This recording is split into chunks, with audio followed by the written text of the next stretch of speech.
Kerala state ex service league Nenmara block കമ്മിറ്റിയുടെ നേതൃത്വത്തിൽ park മൈതാനിയിൽ ഐക്യദാർഢ്യ യോഗം ചേർന്നു.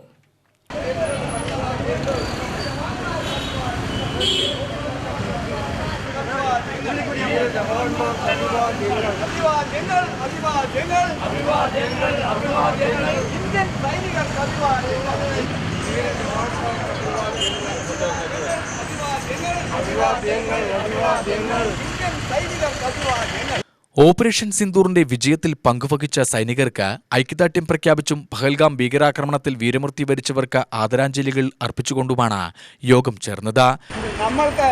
നമ്മുടെ രാജ്യത്തെ സംബന്ധിച്ചോളം നമുക്ക് ശാന്തി, സമാധാനം എന്ന് മാത്രം പ്രതീക്ഷിക്കുന്ന രാജ്യമാണ്. പക്ഷേ നമ്മ പെങ്ങന്മാരുടെ സിന്ദൂരം മാറ്റാൻ അവർ ചെയ്ത ഒരു കാര്യം നമ്മൾക്ക് എങ്ങനെയും അനുവദിച്ചു കൊടുക്കാൻ പാടില്ല.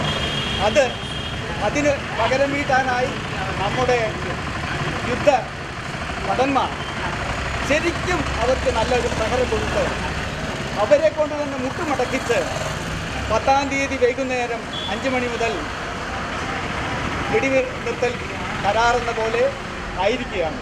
പക്ഷേ അതേ ദിവസം തന്നെ അവർ പ്രകോപനപരമായി നമ്മുടെ ഇന്ത്യൻ ക്യാമ്പിലേക്ക് വെടിവെച്ച കാര്യം നിങ്ങൾക്ക് എല്ലാവർക്കും അറിയാം. നമ്മുടെ രാജ്യം ഫോളോ ചെയ്യുന്ന പാത അഹിംസയുടെയും ഒരാളെയും ദ്രോഹിക്കാനുള്ള പാതയല്ല. പക്ഷേ അവിടെ അങ്ങനെയല്ല. പാകിസ്ഥാൻ എന്ന മണ്ണിൽ ഭീകരത ലോക ജനതയ്ക്ക് നിൽക്കാൻ ശരിയായി നിൽക്കുന്ന ഒരു രാജ്യമാണത്. President M Chandran, treasurer P Madhavan, മുൻ പ്രസിഡന്റ് TCP നായർ, മുൻ vice president KP Sreedharan, Chandramohan എന്നിവർ പ്രസംഗിച്ചു.